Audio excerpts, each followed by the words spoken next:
The night was cold on the alien planet, and the sky above the market was heavy with smoke and strange lights. Crowds gathered in the dark square, their voices loud, shouting and laughing as if pain was entertainment. The marketplace was not a place of trade for food or goods, but for lives. Beings from different worlds stood in cages, weak and hopeless, waiting to be sold like broken tools. At the center of the square stood the stage, an iron platform where the auctioneer showed his goods. He was a tall alien with sharp teeth and 4 eyes, his voice cruel and greedy. He called for bids, waving his hand toward each cage as the crowd jeered and threw insults. One after another, the slaves were dragged out. Sold for coins or scraps, their value measured not in who they were, but in what they could do. Then came a pause, a hush of disappointment. Guards pushed forward a young alien girl, frail, pale, and covered in dirt. Her wrists were chained, and her bare feet stumbled on the cold metal floor. Her long hair hung wild around her face, and her strange glowing eyes looked down at the ground. Avoiding the crowd, the auctioneer scowled and shouted, "This one. She is worthless. No strength, no skill, no beauty, no use. But someone may take her for cheap." The crowd burst into laughter, their voices cruel, not even worth a meal. Someone shouted, "She looks broken." Another jeered the girl. Did not cry, nor did she speak. She only held herself tightly, as if trying to disappear. Her silence only made the people laugh louder. Worthless. The auctioneer roared, slamming his hand on the stage. She was sold once before and returned. No one wants her, no one cares. Take her away, or I will throw her into the street. The guards pulled her roughly, dragging her to the side like trash. The crowd began to turn away, already losing interest, eager for the next slave to appear. But in the back of the square, among the shadows, one man did not laugh. He was human, a traveler, dressed in a simple dark coat, his eyes steady and calm. He had been silent all night, watching, listening, waiting. And when the girl was dragged, when the auctioneer raised his hand to dismiss her, the man spoke. "I will take her," he said, his voice firm but quiet. The marketplace froze. The crowd turned to look, surprise and mockery in their faces. The auctioneer blinked with his 4 eyes, then gave a sharp laugh. You want this one? Are you blind, human? She is nothing, a waste, a shadow. Why? Waste your coin on her?" But the man did not answer their laughter. He stepped forward, his hand raising a small pouch of credits. The sound of coins clinking softly. The crowd erupted again. This time in louder laughter. "He buys garbage." Someone shouted, "Humans are fools." Another screamed, but the man's eyes were calm, and his voice was steady. "She is mine now," he said. The auctioneer shrugged, greedy for any coin he could take. "Very well, human. She is yours, though I warn you, she will bring you nothing but trouble." The girl was shoved into his hands, chains still heavy on her wrists, her eyes wide with confusion. She looked up at him for the first time, searching his face, but she found no mockery there, only quiet resolve. The crowd watched as he led her away, still laughing, still mocking, but in the silence of her heart, a question burned. Why had he chosen her? The night air outside the market was colder, the stars above sharp like glass. The man walked ahead, the girl following, stumbling, the chains rattling with each step. She wanted to speak, to ask why, but her voice was lost, buried deep under years of silence and pain. He did not push her to speak, nor did he treat her as an object. Instead, he walked steadily, as if her worth was already known to him, as if her presence beside him was not shame, but choice. Behind them, the laughter of the crowd faded, but its echo remained in her ears. Worthless. They had called her nothing, trash, unwanted. But But the human had not seen her as they did.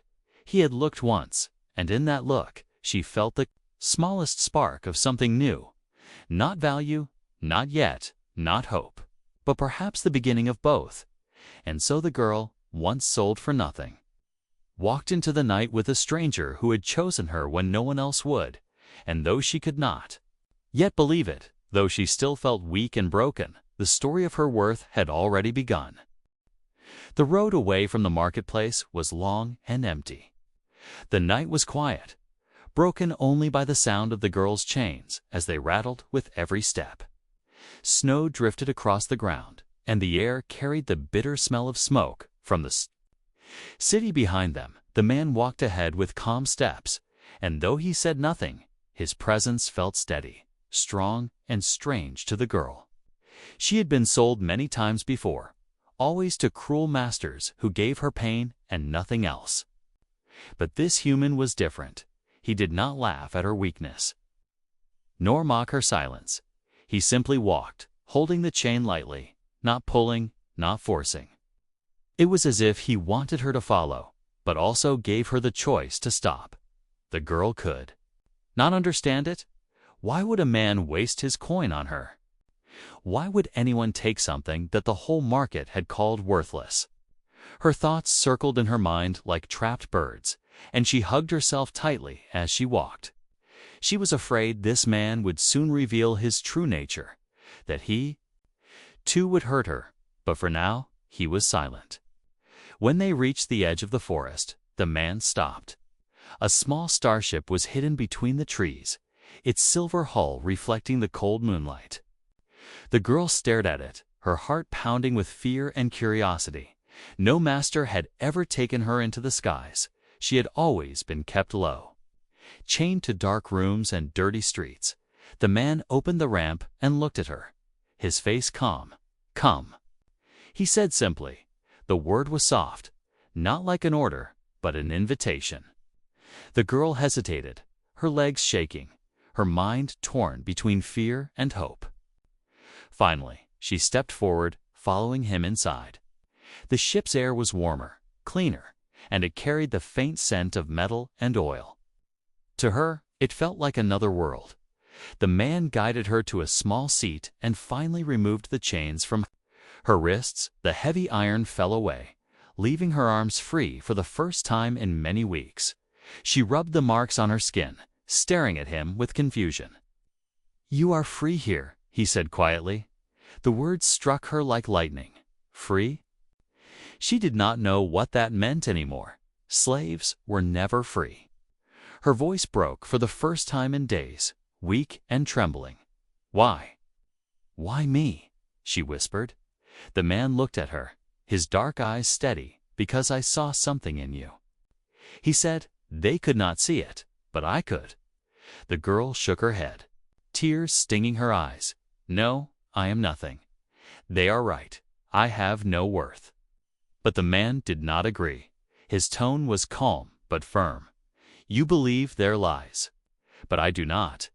You will learn in time." The ship roared to life, engines glowing bright as they lifted from the ground through the window. The girl watched the alien city grow smaller and smaller, until it disappeared into the night sky. She felt a strange mix of fear and wonder. She was leaving the world where she had always been chained, but where was this man taking her? For a long time, silence filled the ship, broken only by the hum of the engines. The girl kept glancing at him, trying to understand who he was. He looked like a traveler, his coat worn from many journeys, his hands scarred from battles she could not imagine. There was a weight in his eyes, like someone who had seen too much, yet chosen to keep moving. She sensed that he was not rich, not powerful, but strong in a way the crowd could never understand. Hours passed as the ship cut across the stars. Finally, he placed a tray of food before her, simple bread and water. She stared at it in disbelief. Slaves were never fed before masters, never treated with such care. Her hands shook as she picked up the bread.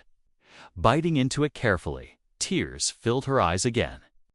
Not from the food itself, but from the kindness behind it. She could not remember the last time anyone had cared if she ate. The man spoke at last, his voice calm. "My name is Kale," he said. "You do not need to tell me yours until you are ready. But remember this, whatever they said about you, I do not believe it."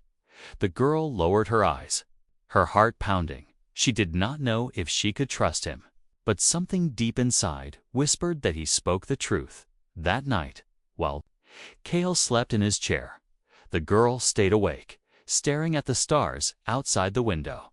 They glittered like silver fire across the black sky, endless and free. For the first time, she wondered if her life could change. For the first time, she felt a spark of hope. But along with hope came fear, because deep down, she knew secrets lived within her dark. Dangerous secrets she could not control, and if Kale discovered them, he might regret ever buying her. Still, as the ship carried them farther from the market of chains, she could not stop thinking of his words. "You are free here," he had said. Free. The word burned in her mind, strange and new. She hugged herself and closed her eyes, and though her body trembled, her heart whispered a single thought. Maybe, just maybe, she was worth more than nothing. The ship floated through the endless black sea of stars, its engines humming softly. Inside, the girl sat quietly, her knees pulled to her chest, her glowing eyes fixed on the floor. Kale, the human who had bought her, moved around the small cabin with calm steps, checking controls, adjusting levers, and writing notes on a glowing screen. Though his face was calm, his mind was restless. He had seen something in the girl, something the others had missed. But even he did not know what it truly was for the girl. Every sound and every movement inside the ship felt strange.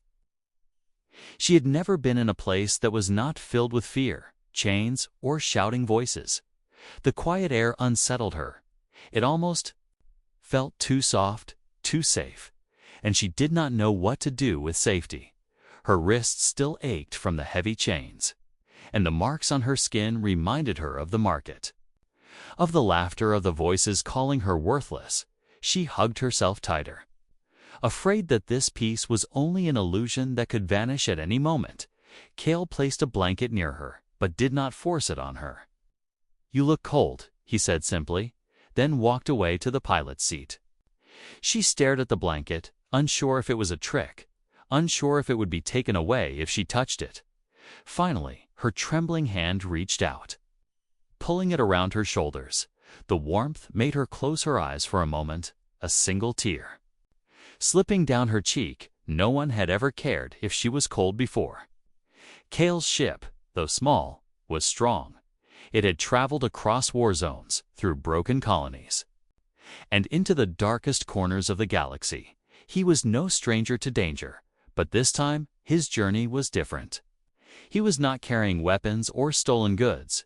He was carrying a life, a fragile soul who had been abandoned by the world. He kept glancing at her, not out of pity, but with a quiet curiosity, as if he was waiting for her to reveal a secret even she did not know. Days passed slowly, the ship cutting across silent starfields and asteroid belts. Kale repaired wires, checked maps, and hunted for signals of safe planets. The girl remained quiet, always sitting in the corner, watching. Sometimes she would look at him, her eyes glowing faintly in the dim light, then quickly turn away. She wanted to speak, but the words always died in her throat. Her voice had been stolen long ago by chains and cruelty. One night, Kale sat across from her, placing food between them. He broke the silence, his voice calm. "You think I wasted my coin on you," he said. Not as a question, but as truth. Her head lowered, shame filling her heart. "Yes," she whispered at last, her voice shaking. "I am nothing. They said it. I believe it. I am only a burden." Kale leaned forward, his eyes steady. "Listen," he said, his tone strong but not unkind. "They laughed because they could not see. They mocked because they were blind. But I saw something. The girl shook her head, her arms wrapping around herself. No, you are wrong. I am weak. I cannot fight. I cannot work. I have no gift. But Kale only gave a small smile. A smile that was not cruel, but steady. You are more than what they told you. You do not see it yet, but I will show you. The girl did not believe him, not fully. But his words sank into her heart like seeds, and though her mind rejected them, a tiny part of her wondered if he could be right. Could she really be more than nothing? The days stretched on, the silence between them slowly turning softer, less heavy. She began to move around the ship, touching the smooth walls, exploring small rooms, peeking through windows at the infinite stars. Each sight filled her with awe, for she had never been allowed to see such beauty. Kale noticed the wonder in her eyes and did not disturb it. He let her discover, as if he wanted her to learn the meaning of freedom step by step. One evening, the ship passed near a dying star, its red light painting the cabin in firelight glow. The girl stood at the window, her face bathed in the light, her hair shining like threads of silver. Kale watched her quietly, his chest heavy. With thought, he had saved many things in his life, maps, supplies, secrets, but this was different. This girl was not a tool to be saved. She was a soul waiting to be awakened. As the star faded behind them, a new feeling stirred inside the girl. She was still afraid, still broken. But for the first time, she felt something strange. She felt alive. The market had called her worthless. The chains had made her believe it. But here, in the silence of space, she began to wonder if she was truly nothing.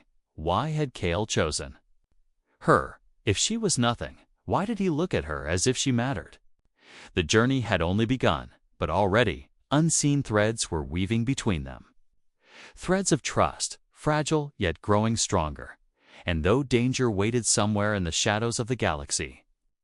For now, the girl was no longer just a slave sold for nothing. She was someone who had been chosen, and that single truth was powerful enough to change everything. The ship drifted quietly through deep space, its engines a soft hum in the silence of the stars. Kale sat in the pilot's chair, scanning charts on a glowing screen, while the girl rested in the corner, wrapped in the blanket he had given her. It had been many days since the market, yet the memory still haunted her chains, laughter, and the cruel word worthless echoing in her mind. But here, in the small ship, a strange peace had begun to grow, though fragile and uncertain. The stars stretched endless outside the window. But danger in space was never far. Kale knew this well, and his eyes were sharp as he checked the radar again and again. The girl watched him sometimes, wondering why he stayed alert even when the sky looked calm. She did not yet understand that silence in space could hide sharp teeth. She did not know that hunters moved among the stars waiting for prey. It was late when the first signal came. A faint alarm blinked red across the screen, warning of ships. Nearby, Kale's face grew serious, his hand tightening on the controls. "We are not alone," he said quietly. The girl's heart raced, fear rising in her chest. Through the window, 3 dark shapes appeared, sliding from the shadows of an asteroid field. Their lights flashed red, their weapons already charged. Raiders, Kale thought at once, thieves of the stars, killers who hunted weak ships. The girl gripped the edge of her seat, her body trembling. She had seen violence before, but never like this, never in the cold void of space. The raider ships moved fast, surrounding Kale's small vessel like wolves around a wounded animal. A sharp voice cracked through the comms, rough and cruel. "Hand over your cargo, human, and we might let you live." Kale's jaw tightened, his voice calm but strong. "I have no cargo for you," the raider laughed, a sound sharp like broken glass. "Then we will take your ship, and whatever else you hide." Blaster fire lit the black sky, red beams striking across the hull, shaking the ship with violent force. The girl screamed, gripping her seat, her fear overwhelming. Kale moved quickly, his hands steady on the controls, dodging through debris. Rolling the ship through narrow gaps, he fired back, his weapons flashing blue across the dark. But the raiders were many, and his ship was small. He knew he could not hold them off forever. A blast struck the side of the cabin, throwing sparks. Into the air, the girl fell to the floor, her body shaking, her heart pounding like thunder. She felt helpless, weak, and worthless again, the same as she had always been told. But deep inside, something stirred, something she had hidden all. Her life, her eyes began to glow brighter. A light she could not control, her hands burned with strange energy. Bright lines racing across her skin. Kale turned, his eyes widening.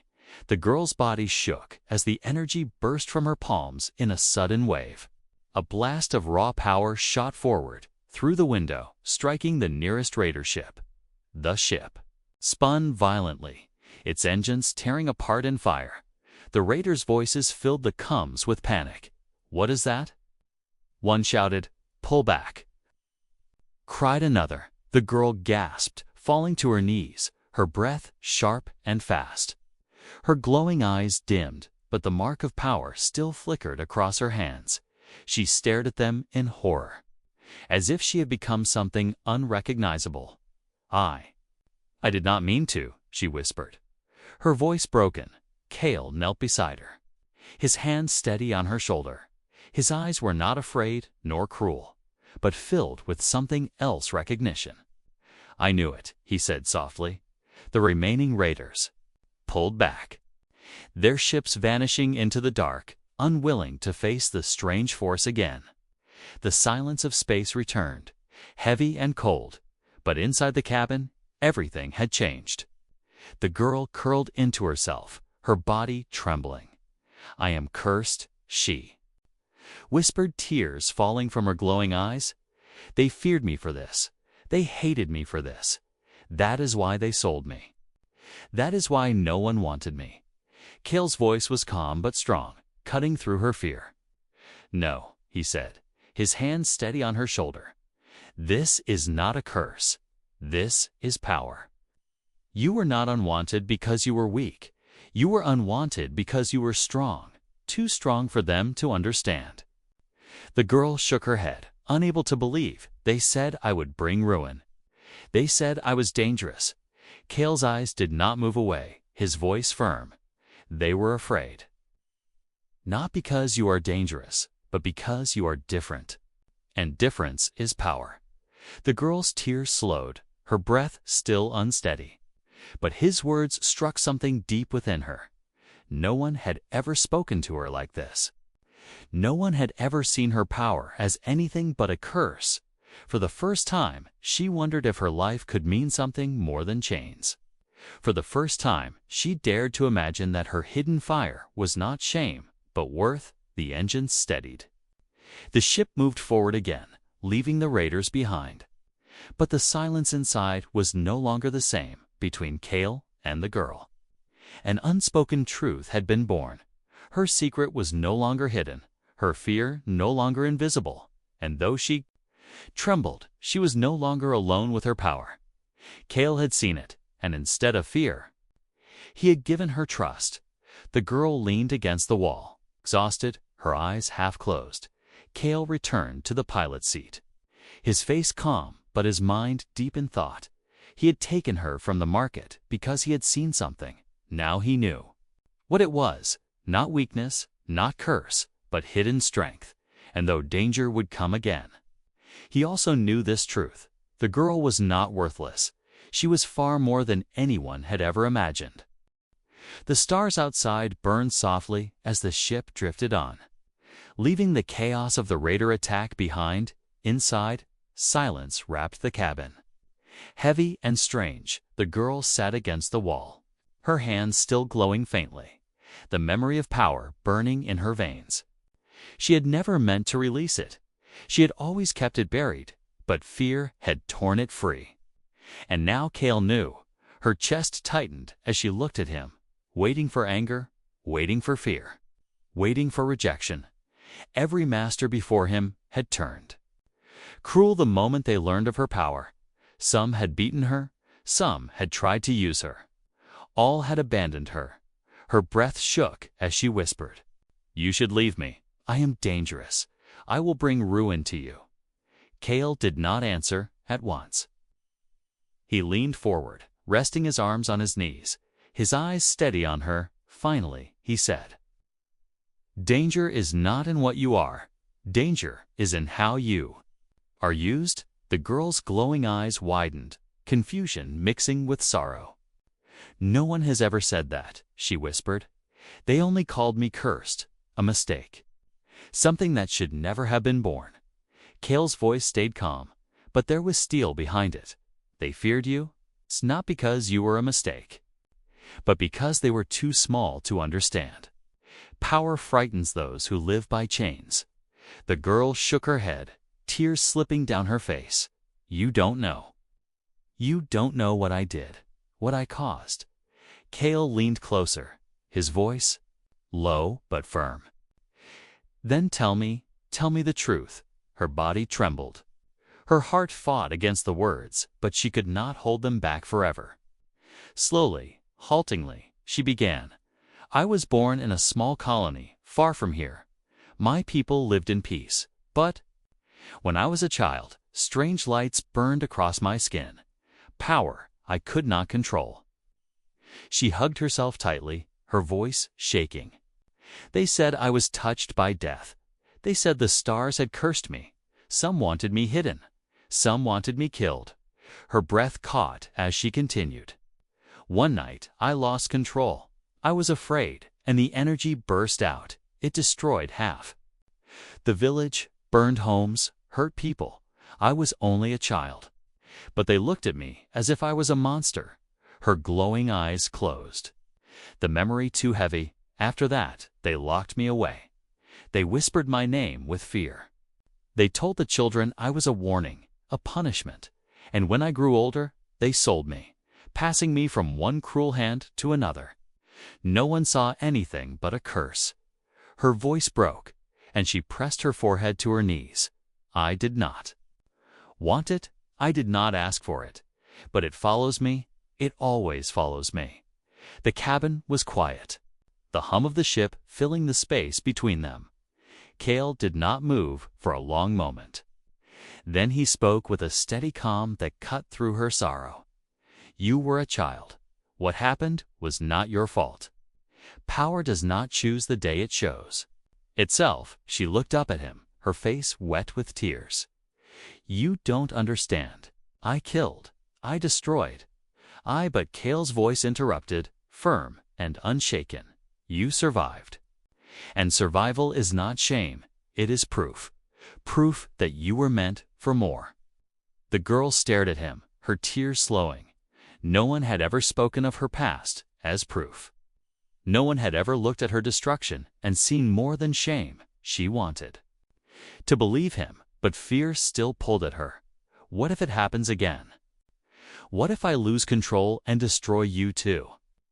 Kale's gaze was steady, his tone soft but strong. "Then I will stand beside you, not in fear, but in trust. Because I believe your power is not here to destroy. It is here to protect, if only you learn to guide it." The girl's breath shook, her chest rising and falling quickly. The words were heavy, but they felt like light pressing into the cracks of her darkness. For a long time, she was silent, her mind torn between doubt and hope. "At last," she whispered, "Why? Why do you believe this when no one else ever did?" Kale gave a faint smile, though his eyes held a shadow of memory. "Because I have seen curses before, real ones, and you are not one of them." He leaned back, his voice softer now. "You remind me of someone I once failed to save. I will not fail again." The girl's eyes widened, but she did not ask, sensing the pain behind his words. Instead, she pulled the blanket tighter and looked at her glowing hands. For the first time, she did not see only a curse in the light. She saw possibility. Her breath calmed, her tears slowed, and a small, fragile thought bloomed in her chest. Maybe Kale was right. Maybe her worth had never been destroyed, only hidden, waiting to be seen. The ship continued forward. Stars passing in endless rivers outside the window. But inside, something had shifted. The girl was no longer only a slave with chains. No longer only a child of sorrow. She was someone with a truth, and someone who had finally spoken it. And, though her fear still lingered, it was joined now by something else, the beginning of trust, the beginning of hope. Kale sat in silence, his hand on the controls, but his mind fixed on the girl. He knew the galaxy would not ignore power like hers. He knew danger was coming, but for now, he was content with one truth she had told him. Her story, she had shared her wound, and that trust was worth more than any coin. The girl closed her eyes, leaning against the wall. For the first time in many years, she slept not as a prisoner, but as someone who had been heard, and in the quiet of that night, she began to dream not of chains, but of stars. The days after her confession passed in uneasy peace. Kale kept the ship steady, guiding it through hidden routes and quiet paths among the stars. The girl stayed near the windows, watching the endless galaxies roll by, her thoughts heavy with both fear and wonder. She had told him the truth. She had shared the weight she carried, yet instead of chains, he had given her trust. But the galaxy had sharp ears, and whispers had already begun to spread. News traveled faster than ships, faster than light, carried by hungry voices, somewhere in the dark networks of smugglers and lords. Word had spread of a girl who burned raider ships with her bare hands. A weapon girl, they called her, a cursed star child, a power worth more than armies. And in the halls of the alien lords, interest stirred like a sleeping beast waking to hunger. Kale knew the danger was coming. He could feel it in the silence between signals, in the way his screens flickered with strange tracking codes. The galaxy did not let power like hers remain free for long. He worked through nights, repairing shields, setting false trails, hiding their path in the noise of the stars. The girl watched him, guilt rising in her chest. "This is because of me," she whispered once, her voice heavy. Kale glanced at her and said, "No, this is because of them. Because they fear what they cannot control. Never blame yourself for their greed." Still, she could not shake the weight in her chest. Each day she felt the noose of pursuit growing tighter. Unseen but certain, each night her dreams returned. To the market, to the faces calling her worthless, to the memory of her own power destroying lives. But now, another dream wove itself through the nightmares, a dream of Kale's voice, steady and sure, calling her more than a curse. Their journey took them to hidden stations on the edge of dead planets. Places where shadows traded secrets. Kale moved, carefully buying fuel, food, and maps, while the girl stayed cloaked in his ship. But whispers followed even here. Men with sharp eyes asked too many questions. "Did you hear about the weapon child?" One voice whispered in a crowded dock. "They say she can burn ships with her hands." Another hissed. Kale pulled his hood lower, leading her quickly away. The girl felt the pressure rising. She was no longer unseen. She was no longer nothing. The galaxy had noticed her, and that truth frightened her more than chains. She wanted to hide, to disappear, but Kale's words stayed with her. "If they chase you, it is because you matter. If they want you, it is because you are not worthless." One night, the ship shuddered as Kale pushed it through an ion storm, lightning flashing across the hull like angry veins. The girl clung to her seat, her glowing eyes wide with fear. "Why risk this?" she cried, her voice trembling. Kale's face was tight with focus, his hands gripping the controls. "Because storms hide us, trackers cannot follow here. If we are to stay ahead, we must pass through chaos." The storm raged for hours, throwing the ship in wild currents, but when they emerged, the screens cleared. And for the first time in days, no signals followed them. The girl exhaled, her body weak from fear. Kale gave her a small smile, though his eyes carried the shadow of exhaustion. "We live another day," he said simply. But the galaxy was not silent for long. In the throne rooms of alien lords, plans were made. One lord whispered of capturing her and using her as a weapon.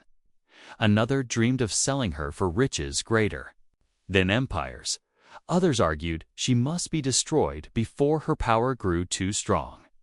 And across the stars, hunters sharpened their blades, preparing to claim the girl who had once been sold for nothing. The girl felt their gaze even before they arrived. Her chest ached with the weight of unseen eyes. Her dreams filled with shadows chasing her through endless corridors of stars. Kale found her one night sitting near the window, staring at the black sky, tears on her cheeks. "They will never stop," she whispered. "They will come and come until they take me. I am a curse to you." Kale sat beside her, his voice low but fierce. "You are not a curse, Asha. I chose you, and I will keep choosing you." No matter who comes, his words lit something in her heart, small but burning. She turned her glowing eyes to him and asked, "Why risk everything for me?" Kale's gaze met hers, steady as stone, because once I could not save someone who mattered, and I will not make that mistake again. Because you are not nothing, you are worth everything. The girl pressed her hands to her chest, feeling her heartbeat racing. For so long, she had lived as if her life was borrowed, as if she had no right to exist. But now Kale's words planted a different thought. Maybe she was not meant to vanish. Maybe she was meant to rise. The engines roared softly as the ship moved forward once more. But the air inside was heavier, filled with the weight of coming storms. The galaxy knew her name now, even if she did not yet know her own worth. And though she sat in silence, wrapped in her blanket, her glowing eyes held a fire that was slowly waking. The girl who had been sold for nothing was becoming the one hunted by empires. And soon, the galaxy would learn that what they called worthless was the very thing they should have feared. The stars burned cold above the ship as Kale guided it into the shadow of a forgotten moon. The girl sat quietly beside him, her glowing eyes fixed on the empty sky. She could feel it, the weight of pursuit, the invisible net drawing tighter. The galaxy was no longer blind to her. Lords and hunters alike whispered her name. The girl who had been sold for nothing was now the one they all wanted. Kale knew the end was coming. He had fought raiders, storms, and spies. But this time, the enemy was greater. Not thieves or wanderers, but the alien lords themselves. Rulers of vast fleets, hungry for power. They would not stop, not until the girl was theirs. He looked at her, saw the fear in her small frame, and said quietly, "The time to run is ending."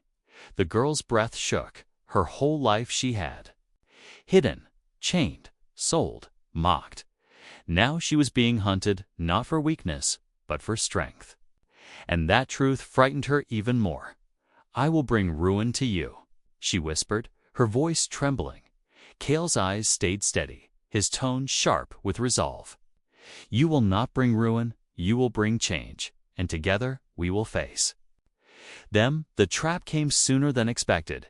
As they left the shadow of the moon, the sky lit with fire. Dozens of ships appeared. Lords and hunters united, their weapons blazing bright. Kale's ship shook as beams of energy struck across its shields. The girl clung to the seat, terror flooding her veins. The combs cracked alive with a voice, deep and cruel. "Give her to us, human. She is not yours. She belongs to the galaxy. Her power will serve us, or she will die." The girl's body trembled, her heart breaking. They spoke of her as if she was still a thing, a weapon, a prize to be owned. Her breath caught as chains of memory wrapped around her. But then Kale's voice cut through, firm and unshaken. "She does not belong to you. She belongs to no one. She is not a weapon. She is herself." The ships roared closer, their fire tearing at the small vessel. Kale's hands flew across the controls, but he knew he could not hold them off. The girl watched, her chest rising fast, her hands glowing faintly. The power inside her stirred, wild and dangerous. She had always feared it, always believed it. Cursed, but Kale's words echoed in her heart. You are not nothing. You are worth everything. Her eyes blazed bright as she rose to her feet. No, she whispered, her voice stronger than ever. I will not be their weapon. I will not be their curse. I will be myself. Kale turned, his eyes widening. The girl stepped forward. Light burning from her hands like rivers of fire and ice, she lifted them toward the endless sky of enemy ships. A wave of energy burst from her, a storm brighter than suns. The first fleet shattered under its force, ships spinning away like broken toys. The lords screamed in fury as their power crumbled before her light. But she did not stop with destruction. Her heart guided her hands, and the power bent not to rage but to protection. She shielded Kale's ship with a dome of glowing energy. Catching fire and flame before it struck, she spread the light wide, driving back the hunters.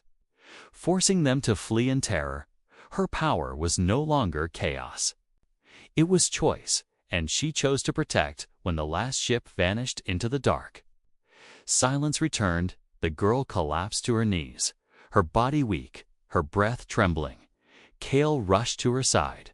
His hands steady on her shoulder, she looked at him through glowing tears, whispering, I am not a curse. His voice was soft, but it carried all the weight of truth. No, you are not a curse. You are the reason we are alive. You are the reason they fear. And you are the reason I believe. The girl wept. But her tears were no longer only sorrow for the first time. She felt the chains of her past breaking. For the first time, she was not nothing. She was not a mistake. She was worth the galaxy would remember her. Not as a weapon, not as a slave, but as a soul who rose when all called her worthless. The girl leaned into Kale's side, her body exhausted but her heart burning with a new truth. She had been sold for nothing, but now, in Kale's eyes, she was priceless, and in that moment, among endless stars, she finally believed it too. The ship moved forward, leaving the battlefield behind. The journey was not over. Danger still waited. Lords still whispered. Hunters still hunted, but the girl no longer feared her power. She no longer saw herself as chains. She saw herself as free.